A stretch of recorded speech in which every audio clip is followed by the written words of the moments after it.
Hi everyone. Thank you so much for showing up on Saturday to Founders Forum. So before we begin, I'll take a few minutes so that everybody knows what Founder Forum is and why it exists. So at Founders Forum, we are basically trying to build a community of founders by founders, a space where every aspiring founder, every founder who's already building something incredible feels that they truly belong. So it's been 7 months, 7 events so far, and honestly, we loved every bit of it. Over these months, we have hosted different kind of experiences, from panel discussions like this one, off the record sessions, a walk at Sundar Nursery as well with the founders. The vision behind all it is very simple: to create a space where founders have a community to come back to. And this journey is very personal to me. It comes from my heart. So for those who don't know me, I'm Ritika. I co-founded this with Ekta.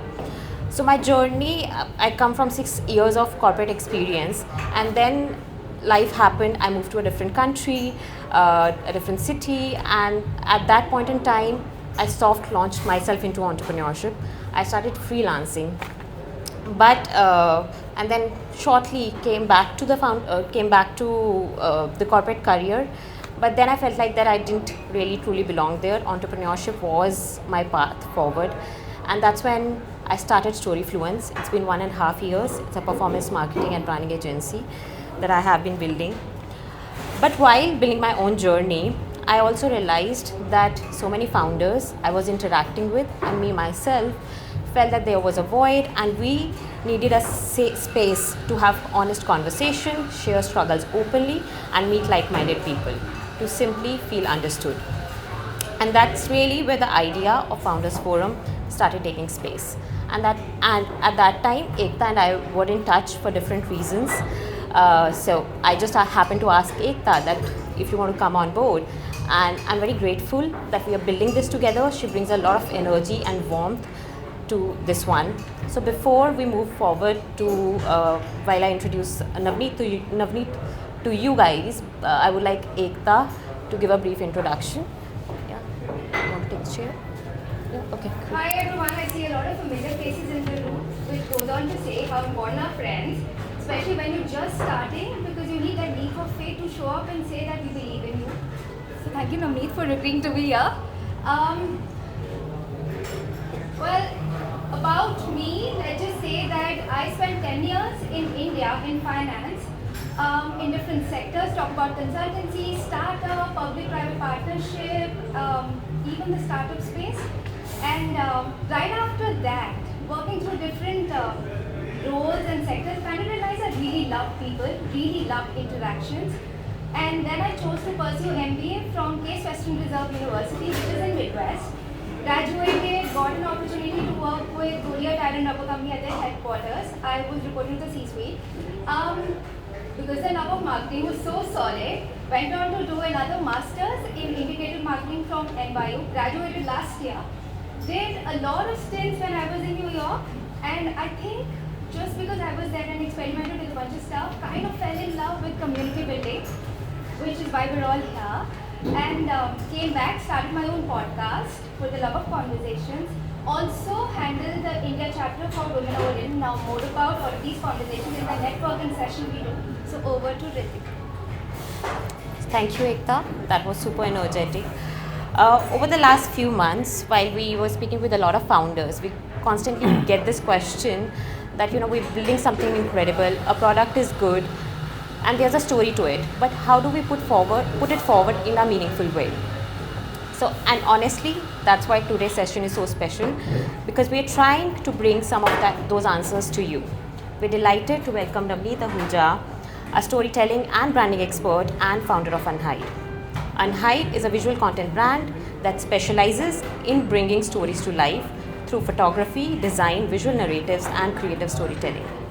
Before starting Unhide, Navneet spent almost a decade in corporate world, working as a marketing consultant with organizations like IMRB and Nielsen India. During that time, he also worked on projects associated with planning commission, gaining deep insights into brands, audiences, and communication.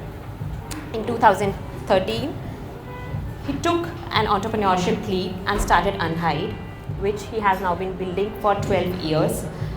Over the years, he and his team has worked with some incredible brands like PepsiCo, SC Johnson, Havels, Canon, BharatPe, and many more. Unhide was also recognized and awarded by Interglobe Hotels in 2017 and 19 for its work across multiple IB's hotel properties. Beyond branding and business, Navneet is also an exhibited artist who brings what he beautifully calls the concept of lens and pen, combining photography, writing, and artwork. His work has been showcased across 17 exhibitions, making his perspective on storytelling truly unique. So we're really looking forward to hear some insights from Navneet. And with this, I will like to hand it over to Ekta. Guys, I'm like super thrilled because other than the guest part, more like a friend part. But because we talk about all silly things and all happy things, this is the chance to quiz him and ask all important work kind of questions. I never do well in quizzes. The structure has been very mindful when we were designing and curating the content, because we had an idea that in terms of our audience, we are going to have people in entrepreneurship wanting to take a plunge, being in the C-suite. But for everyone, we believe that branding has always been something which is on top of the game. And whether we feel that we're so apt in the field, we still want to learn. So while we have you, let's get started. Absolutely. Delighted to be here. Yay. Alrighty. So you've spent nearly a decade working with companies like Nielsen and IMRB, consulting some of the world's biggest brands. What made you walk away from that world and build something of your own? So of course it's good to be here. Thank you guys. To start with, I always wanted to do something on my own. My dad was a first generation entrepreneur. So I grew up in a household where the stories about business, entrepreneurship, transformation was always there.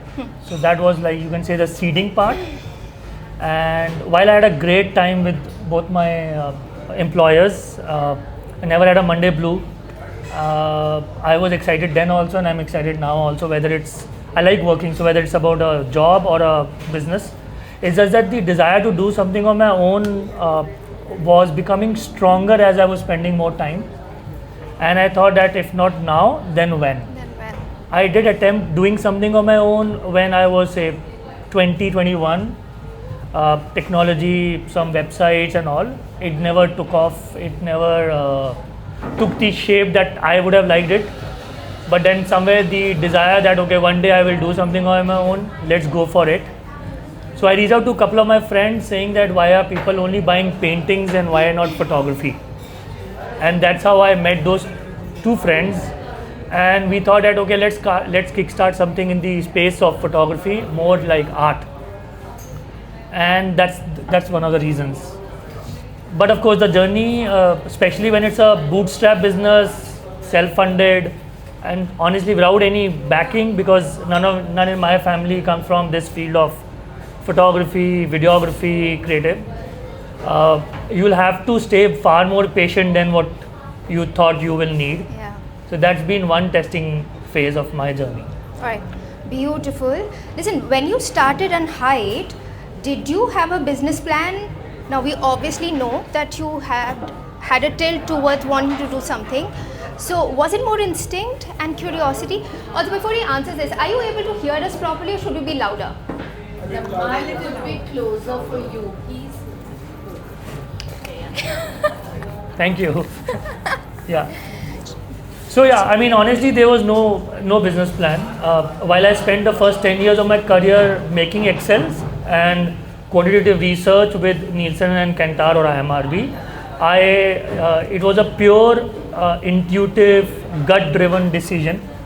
As I said, that I reached out to two friends because somewhere there was a kind of a frustration that why I'm not able to do something on my own, and I attempted 2 or 3 times.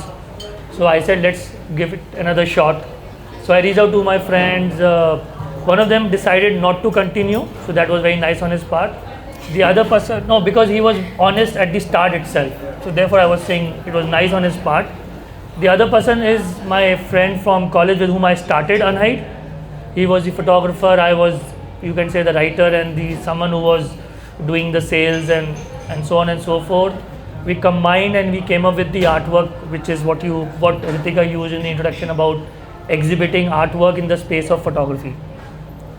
And that's how the journey started. So it's pure gut and instinct driven, and also somewhere now when I look back, I feel I was also responding to the situation.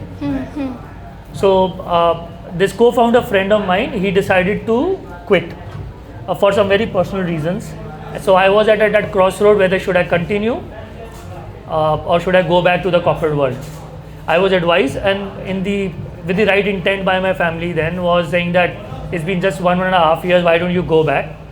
And at that moment again I responded to, if I say, to the gut, saying that if I go back now, then it will become a part of my habit and nature. That after every 3 years I'll attempt, then again I will face a roadblock and I'll be asked. Even if I'm not asked, my voice will tell me. Second, my decision, which I still believe, is that I don't want my career to be dependent on anyone else's choice. Whether that's my co-founder, or for that matter, if you're working with a set of friends also. Because once your career becomes dependent on outside factors, I don't think in my belief, you can touch your potential. So gut driven, and somewhere it is still very instinct driven. Alright, I think he also happened to cover a lot of those points which we feel when we're just starting or when we're just taking a decision if entrepreneurship is meant for us and should we take the plunge. So thank you, Navneet.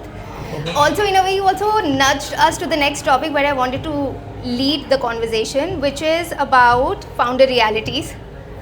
So you've experienced both co-founder dynamics and independent entrepreneurship. Now, what do people underestimate about founder relationships, so to say?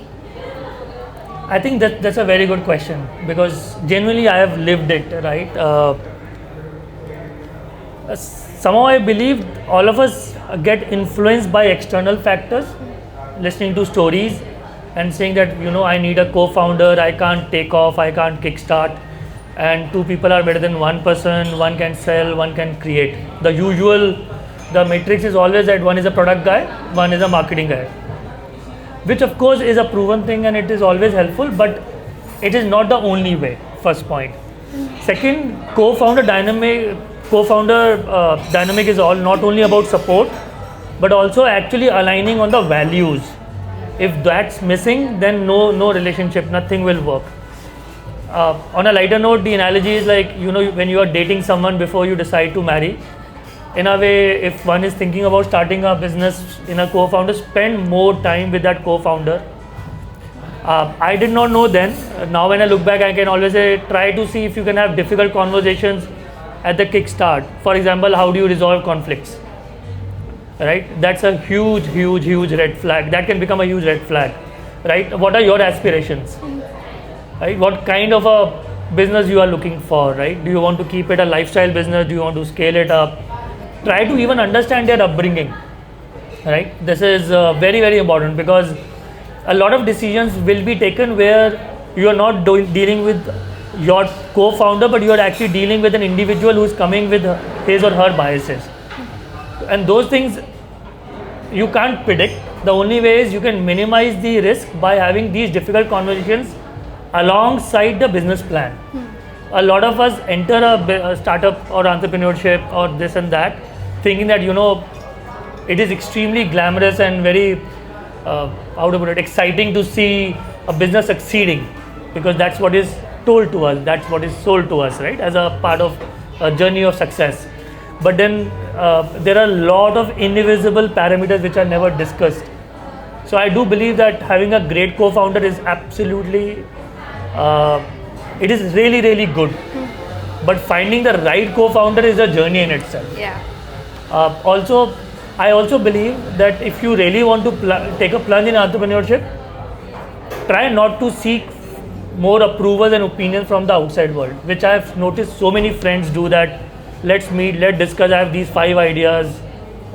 they will, have a great discussion, then they'll go back, they'll push it after 1 year, then they'll push it. You want to give it a shot, give it a shot. Start as a side hustle, then sooner or later you will have to put your skin into the game. Right? That's another area where it can be a disconnect between you and the co-founder. Alright, perfect. Now when we talk about entrepreneurship, burnout is inevitable. So tell us, what does burnout look like in creative entrepreneurship, and how do you personally reset? I think burnout is going to be part of our career. Yes, lately it has come as something which is negative. But I do believe you can't avoid burnout. If the burnout is happening because you are enjoying what you are doing and you are working continuously, you'll have to also rationalize that it's okay, right? That you are getting into the burnout state because you are doing something that you love to do or that needs you.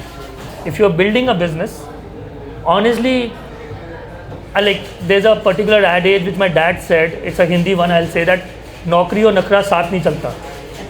So I remind myself after every 2 years, after every 6 months, after every bad client meeting, or maybe a difficult conversation with my team, that what the hell. But then I also know that there is no other way out. Yeah. So therefore, I don't look at life from a burnout and a non-burnout. I feel it's a part of the journey. You can't achieve anything which is substantially impactful without going through a cycle of consistent lows. But see them as lows. Detach yourself. Try to avoid a terminology called burnout. Take breaks if you can find and if you can afford. A lot of my people around me, my friends and even extended family members, they always say that you can always escape and travel.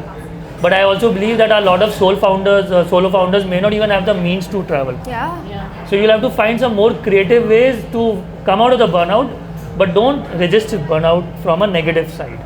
But if you're experiencing a sustained period of very uncomfortable uneasiness feeling because of what you don't enjoy doing, then it's not a burnout, then it's a moment of introspection. Do you want to continue? But if you're having a sustained feeling of a burnout from doing something that you love or you want to build, right? It's like a self-commitment even, right? Then maybe take a day off, take few hours off, do something and then get back. But I genuinely still don't believe there's a concept of burnout. Like there's no concept of work-life balance and therefore there's no concept of burnout per se. Love it. I don't know if many of you know about this, but Navneet's been a guest on my podcast. I feel like we're chatting like that only. Okay. So this was just the curtain raiser. We bring to you the essential part of today's discussion, which is attention is marketing. Navneet, tell us, what does attention mean to brands in today's world? I do believe attention to what attention means to brand is nothing about today's world. It's like timeless, that you need to make the customer or consumer, B2B, B2C, look at you. So that's when you get the attention. And therefore the principles in my understanding are consistent, right? Which is, one is that you need to walk the talk, you need to meet that promise. And you can't be frivolous. A lot of time what's happening is that I've got attention from my customer, but when it comes to offering, my offering is not thoughtfully created. So as a result, I've lost that opportunity when I got the attention. Right? The mediums have changed. Say the pre-digital age, it was all very TV focused, right? And you could buy attention. Yeah. So you put money, you buy an ad, and you run it. Now, to be honest with you, if I say that you have to earn the attention, given that in the post-digital world, everyone is on the scrolling of the YouTube and Instagram, right? The reels and all. And 3 second, 4 second, you are kind of scrolling. So therefore, yes, the span may have shortened, but the principle that you need to give something very solid, which is differentiated to the extent possible, will remain true even in the post-digital world when it comes to attention.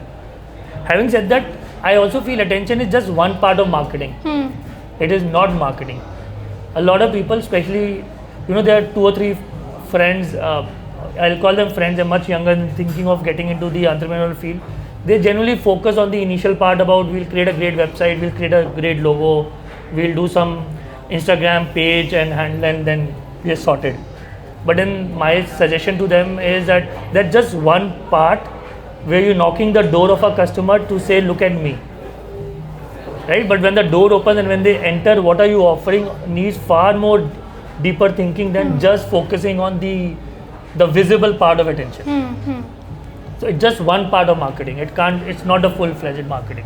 Lovely. Now, I know you've already categorized of how attention has also changed over a period of time, how people and how brands would view it. But essentially, if I may ask, how has it changed for the brands? Talk about 20, 30 years back of how brands used to view it versus now how it's been taken care of, especially with respect to the digital era.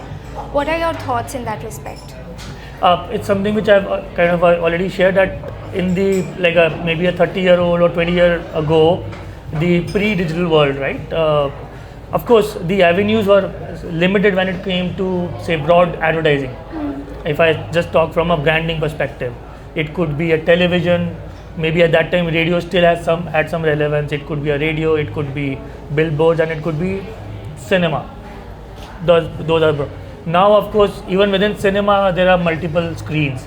There is, of course, the screen called mobile, which has anytime much more distraction. So, given all those things, yes, getting attention from the customer is only getting difficult, and hence the intent to put much more deeper thinking about your promise and how you want to talk to them has only gained more relevance versus then. The brands were limited even, say, 30 years ago, and now we have far more number of brands in any category than we can even imagine. So yes, the matrix is becoming very complicated, but we need to simplify by again saying focusing on the core. And core are the values that you offer to the customer. Now, you beautifully brought brands into the conversation. You've worked with PepsiCo, Canon, Havells, BharatPe, Domino's, and many more. In your opinion, what separates brands that people remember versus the brands that people just happen to see? What builds that recall? I think if I look at myself as a consumer, brands that I have always enjoyed and I still recall are brands which live up to the promise they make consistently. Okay. Right? For example, I'm a big Apple fanboy. I call myself that, right? One of the reasons why I feel I became a fan was that whenever I was picking up an Apple product, without the idea that it's expensive, right? It has lived up to the expectation I was having from it. So people, I believe, remember brands which are genuine, authentic, and consistent in their promise, versus brands which you said that only see are those that, for example, they confuse identity with their visual identity. So they'll put out anything, anywhere, and then expect that will give some returns. But brands which are very consistent, even in the POV, in the positioning, right? They will always get attention for long term, and people will remember that. And they are also the brand which sustain longer than anything else, right? The other thing is that people always remember brands who are able to acknowledge their flaws and come out of it when they are questioned, which is the customer centricity. And as a result of which, even when these brands go detour on one or two times, they never lose the customer faith because they've lived up to that promise. And that's something which I think all of us will remember. The entire experience of coming in touch with the brand, not only through the visual, which is the ads and branding, but the real life experience adds to the recall of the brand, and versus just a brand which you see and then you move on. All right. Tell us, do brands today confuse visibility with impact? I do believe that. I think in the digital age, where everyone is focusing only on one route, which is about awareness and visibility through the video content, right? They are also expecting that the needle will move very fast, but impact takes time. First, visibility is like a metric that you can track. Impact is actually like a feeling, right? That it has really made your life better. It has really created something that you always needed, and this brand is fulfilling. A lot of time people feel that, okay, we put it out, we are visible, people know us, people are aware about us. So then why is the needle not moving? Because in the end, the framework that they were following is not correct, especially when it comes to startup. A lot of startup, including founders, because they have to create a personal brand, they will go out and be part of all networking events, honestly, right? But it does not mean that it will create that kind of push that they are looking in terms of their sales, in terms of their first customer acquisition. And hence they definitely end up confusing that, okay, I've spent so much time, money, energy on visibility, why am I not seeing impact? But impact takes time. Impact is multiple variables in that equation, and visibility is just one part of it. I kind of feel like this question made a lot of sense for a lot of us in the room, because we feel like we put the content out there, but then we also kind of question why is it not replicating in the kind of numbers that we expect, whether it is revenue or it is followers or the different kind of a reach. On this, most of the clients always come and tell us that we want you to create video content, but it has to be viral.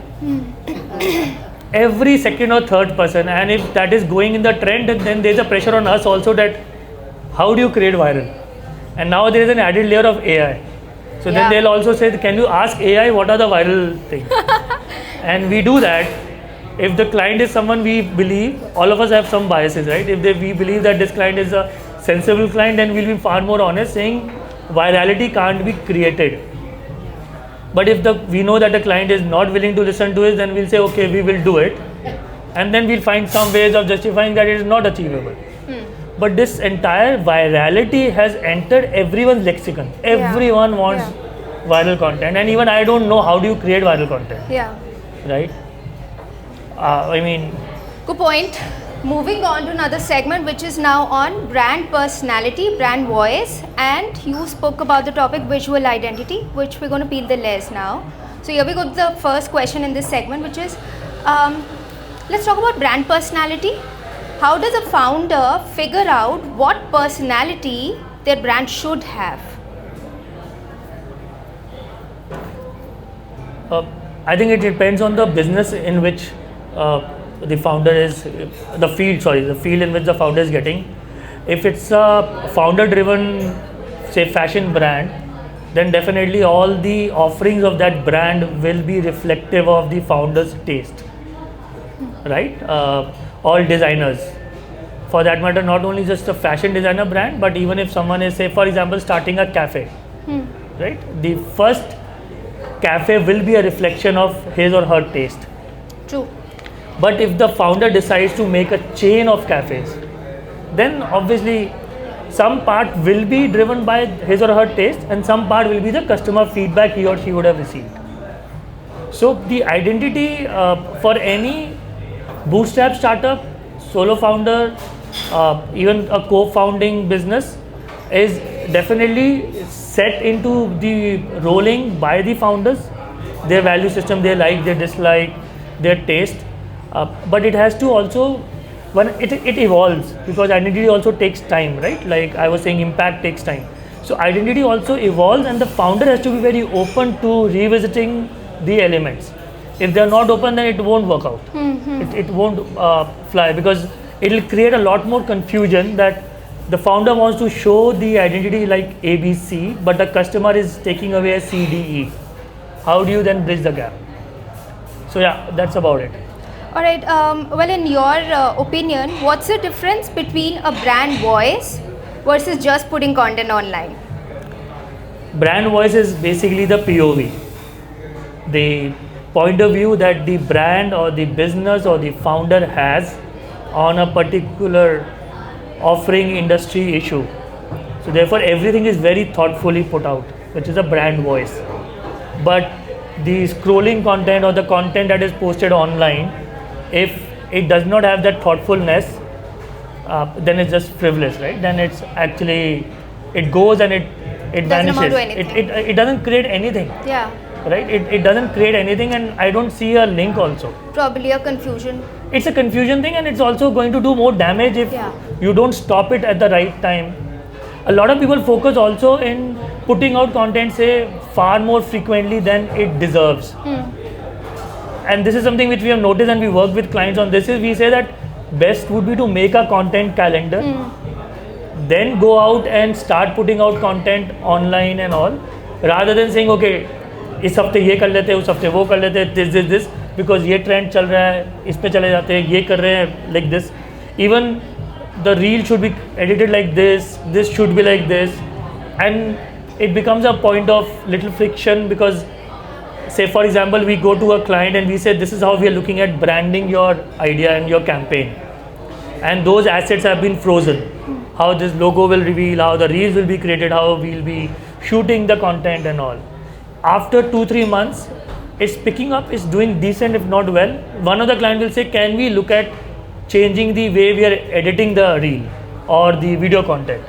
And suddenly we generally don't have, we have to find some data to prove a very commonsensical point that it's a new initiative, it's a new brand, say for example, give it some time. We've really put, all of us have put a lot of thought in the pre part. अभी launch हुआ है, थोड़ा सा इसको और वक्त दीजिए, it will definitely show result. Let it simmer. Yeah, let it simmer, but I don't think that happens when your goal is again to just achieve that visibility, virality, the views and all. But your goal is not to create a brand that stays. Sustains. All right. I think both Ritika and I gave a lot of thought to this question, which is what mistakes startups make when building their identity. I think one mistake everyone inevitably will make, including I also, was we feel when we are starting a business, we need the best logo, the best website, the best creatives. It does not matter whether it is needed or not, whether it makes sense or not, but we need that. Second, definitely what gets missed out is that, and I will not blame, but one of the mistakes which can be preempted is we don't spend enough time to define what is our purpose, what we are trying to do. Because that's a very difficult conversation to have even with yourself or with a team, because you're starting from zero, so you don't even know what route should I take. So it's a hit and trial, but a lot of people feel that you have created a visual identity and it's ready. It's like this. Another thing which I follow is that a lot of people want to design the cover of the book but not write the book. Because writing a book needs a lot of effort, lot of research, at times 2-3 years, right? Like in my personal capacity, and one of my personal goals is to make a film. And some of my friends know that I've already written a story. I wrote that story exactly a year ago, and I made a promise to me and my team that we'll go out and make a short film and all. Trust me, that story has not even taken... Did I happen to see that movie? No, not yet. It's not that? No. It has taken a year and I've not even converted that story into a screenplay. Forget shooting. Because I am also not getting convinced that, okay, is there merit? I love it, but I also want to detach from it. Every single founder starts exactly like this. Ki mere paas, like, breakthrough idea. And they'll go all out. They'll do the competition scanning. They'll pick up trends. They'll go out and make the best logo, best website, kick-ass photography and all. So then for the first 3-4 months, they'll make their LinkedIn, Instagram very active. And 5th month, the reality starts hitting. No customer, no revenue, no leads, no conversion, no conversation. And then when they go back, a lot of us, with all due respect, will blame luck, destiny. A lot of us will blame we don't know, we don't have experience, we don't have this. And that is a mistake one has to avoid. That if you're getting into it, you have to somewhere say that it's self-accountability, keep a check, but you can't just withdraw because you have hit a first roadblock that there is no revenue. In the initial part of Unhidden, that's connected to it, and when my co-founder left, for the first 6 months after he left, I did a revenue of 3 lakh rupees 6 months, which is 50K a month, out of which I had hired some photographer, videographer, so I was just making 20-25K a month. That was enough for me to pay for petrol, maybe go for a movie and eat some rice bowl at KFC, broadly, okay? There, and even afterwards, I only told myself was, हाथ में काम होना चाहिए, पैसा बाद में हो. A lot of us focus कि यार पैसा नहीं आ रहा, revenue नहीं आ रहा, and then you lose your complete patience. And then you talk to your family will always give you this, तू देखना शर्मा जी का बेटा कितना कमा रहा है, तू छोड़ दे. हर एक, it is so funny. This was told to me by my dad in 2011-2012 that you've not got married, पहले एक शादी कर ले फिर. Then 2014-2013 when my co-founder left, I was told by my family that you've just left 1.5 years ago. You can still go back to the corporate world, go back, get your job back, get married, then restart.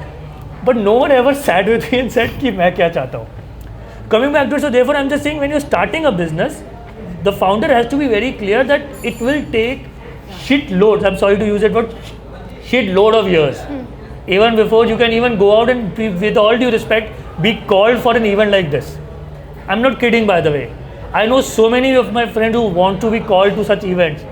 I tried going to startup events, the networking event in the first 2 years. 2 or 3 times I realized ये मेरी बस नहीं है. Because everyone is giving cards, but it's not converting. So what the hell? So best would you focus on customer, hook or crook, stand up for exhibitions, have a pretty rigorous follow-ups. I chased a client for 18 months. After every 2-3 months, I was saying, कुछ काम है दे दो, कुछ काम है दे दो. This was Interglobe Hotel, and they said that we need some photography. They gave me work after 18 or 20 months where I was on the breakthrough कि अब नहीं हो पाएगा. They asked for a proposal for 11 iterations. I threw my chashma in my alone time. I said मुझसे नहीं हो पाएगा. Then I said नहीं करना पड़ेगा. Right. Hence, founders forget visual identity is a very small part. It's just a glamorous part which always is the temptation. The real part is how well do you want to stay close to your customer by hook or crook. Keep your egos inside a drawer, lock it, throw it. Focus on work in hand. You have to be constructively busy for 2 hours, 3 hours a day, even if your revenue is coming after a year. Because for sure revenue आएगा, 100% आएगा, कम आएगा but आएगा. But अगर आप पहले change करोगे यार, I will say no to this client because ये मुझे 1 लाख रुपए दे रहा है, but market एक वीडियो का तो 5 लाख रुपए देता है. I know so many people who think like that. Especially again I'm saying my context is bootstrap, self-funded. My context is not a scalable business. That's very important. And I tell them that यार तेरे को लाख रुपए मिल रहा है, काम ले, network बना, deliver कर, उठा, लाख रुपए बहुत है to take care of the basics. वो कहेगा नहीं यार मेरे EMI है, मेरा वो है. And then I say okay, then I can't counter that because suddenly rational factors आ जाते हैं. बट पहले 6 महीने, 1 साल, 2 साल आपके पास रैशनल फैक्टर्स होने ही नहीं चाहिए. You have to operate from a very deep space of determination and passion. So those points also have to be clear from the very beginning, right? Those points are clear, but then those points are out there.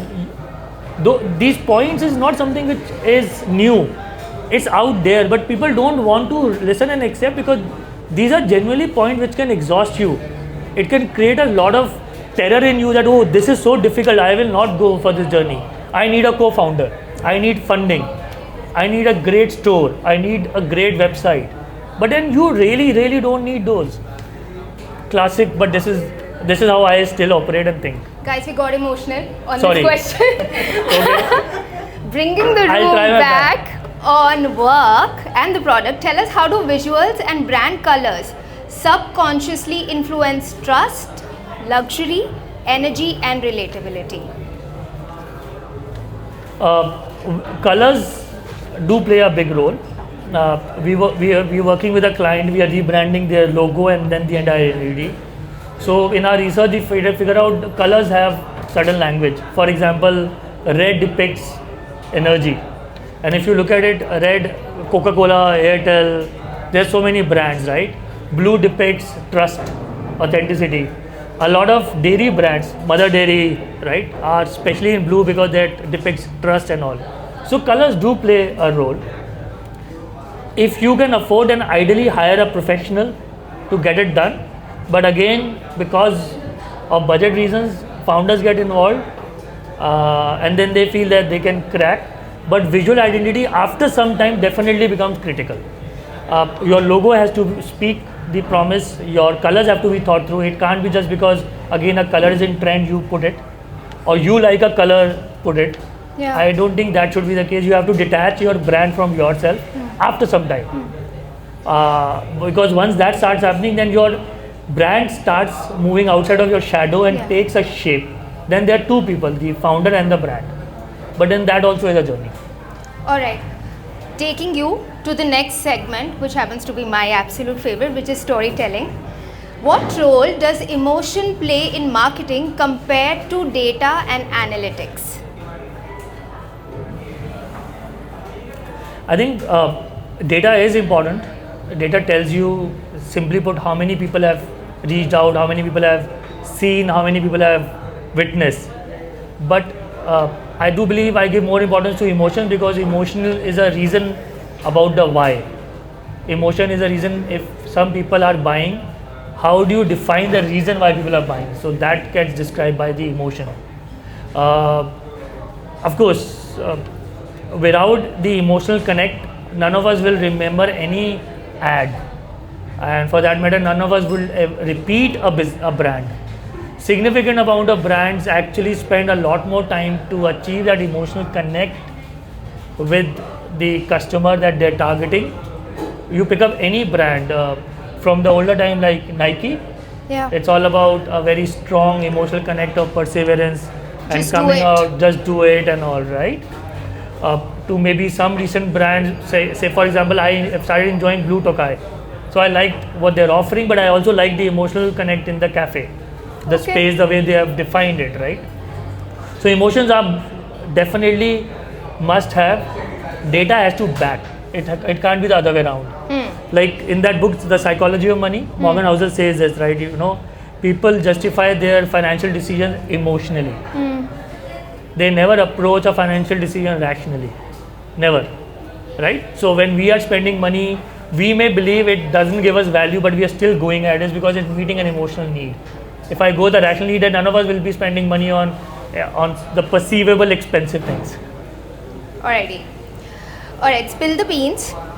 What's one campaign that inspires you for storytelling, and if you can share one of the projects you happen to work with in that respect? There are a couple of campaigns which I like. I think one from India I like campaigns which have tried to break stereotypes, if I can say. For example, from India I like the Ariel brand, Ariel ad, Share the Load, Yeah. right? How they have, Dagache. Is that the one? no, that's Oh, Serve that's- Excel. Yeah.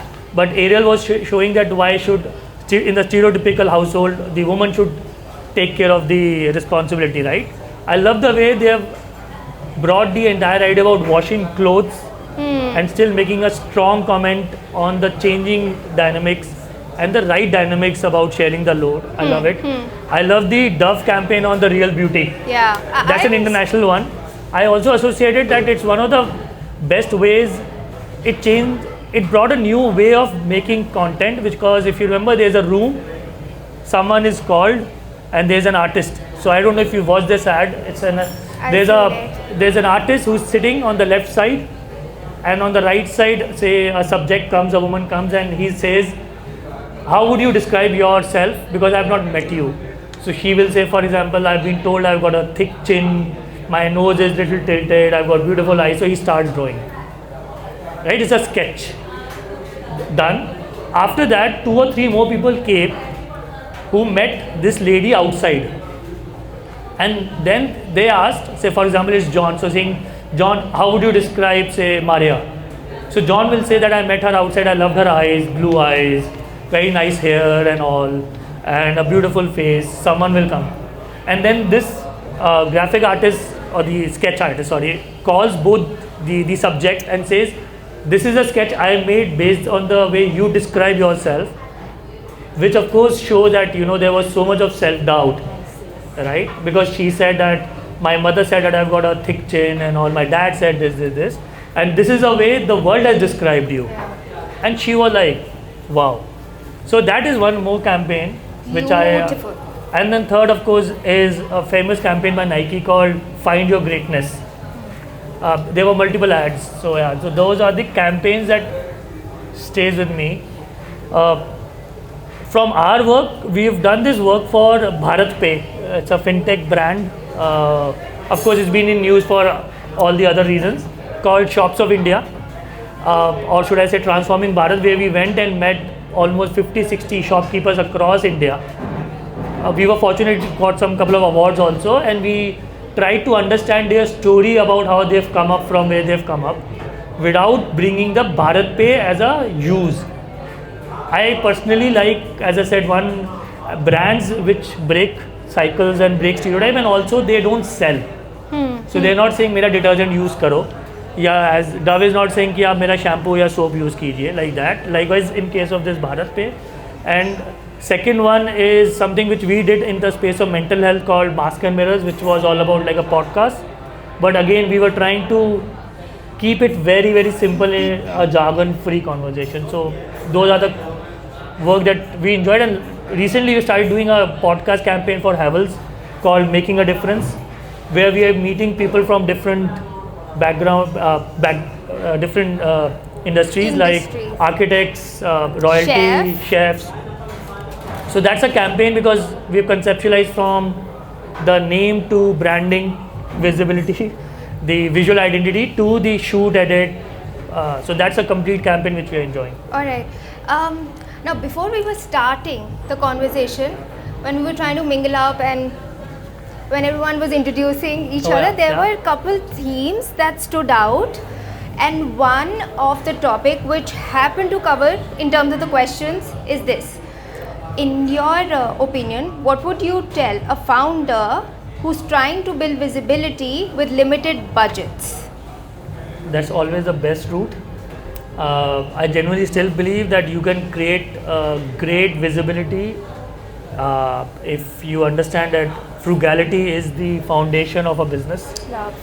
There's a difference between being frugal and being miser. So, and then there's a difference between raising funds and just going all out. I do believe businesses that are built on frugality definitely are building a lot of stamina. And given that, as I said, that when you're starting out, whether you have 2 people, 3 people, but it's a small setup.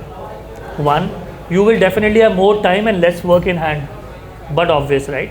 But with the avenues like personal branding and a complete free media of social media like LinkedIn and Insta, you can always create a lot of strong personal brand-led content, put it out often with thoughtfulness, and start creating an identity around you, which gets spilled over to your brand.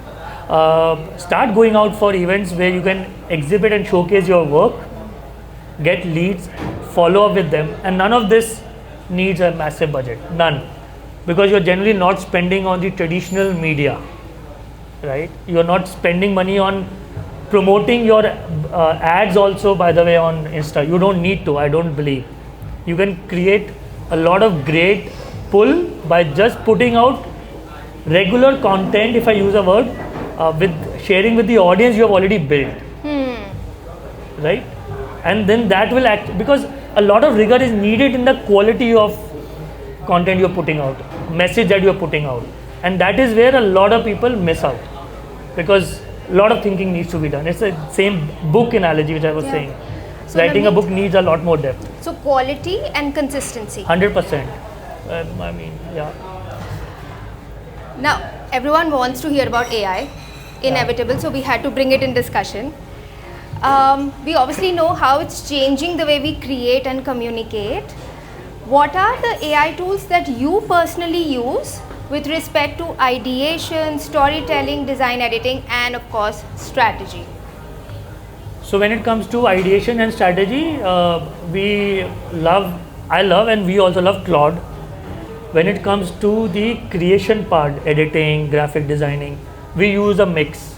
So there is a Canva, then there is Adobe Firefly, then there is a tool which we use, which was earlier called FreePic, now it's called Magnific. We of course use ChatGPT also, but between the two, I have a preference towards Claude for strategy, for research, and to be honest with you, we've started using Claude a lot for scripting, and I do believe what it's throwing out is really, really good. Of course, we don't just go blindly. We have a brainstorming session, right? And then whatever fits well, this is what we take forward. All right, Navneet, tell us, what skills should founders and marketeers obsess over in an AI first world? Like obsess. I was actually having a chat a couple of days ago with a friend who asked me that this will become a commodity, right? Like, I will also show you a video made by AI, you will also show. And I've been thinking about this. Couple of things that come to my mind are, one, you definitely need to have a very strong understanding of empathy. So right now, where AI is, I do think they are as emotionally intelligent as human beings are. So you have to nurture it, whether you are a founder or a marketer or a BD person, howsoever you use. Second is taste, because taste is something which definitely differentiates one human from the other human, and that will come out given that if AI is going to create everything. And third is, like again, something which I said about a brand voice, which is a POV. See, if AI throws something Yeah. and it meets the need, chances are you may go and take it forward, show it to the client, and client will be happy, project closed, done. The other way could be that just because AI has thrown, and if you don't challenge, if you don't counter, if you don't even reject, then chances are that AI is winning and the tool is controlling you. But the goal is that you have to control the tool. I'm talking about AI in the current form. So three things: empathy or emotional intelligence, taste, and third, of course, having a very strong POV which you can challenge.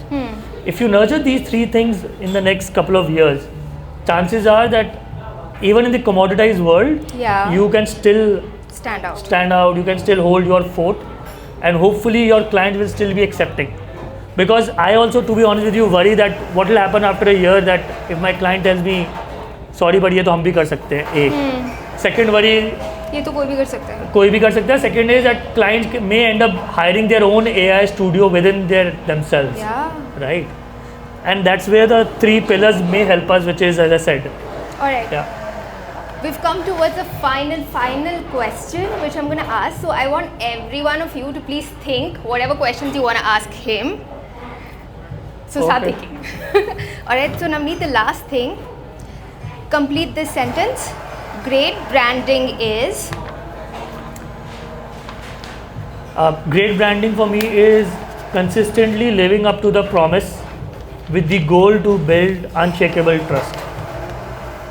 Of course, in the customer. Yeah. Lovely. He's been very patient. We love the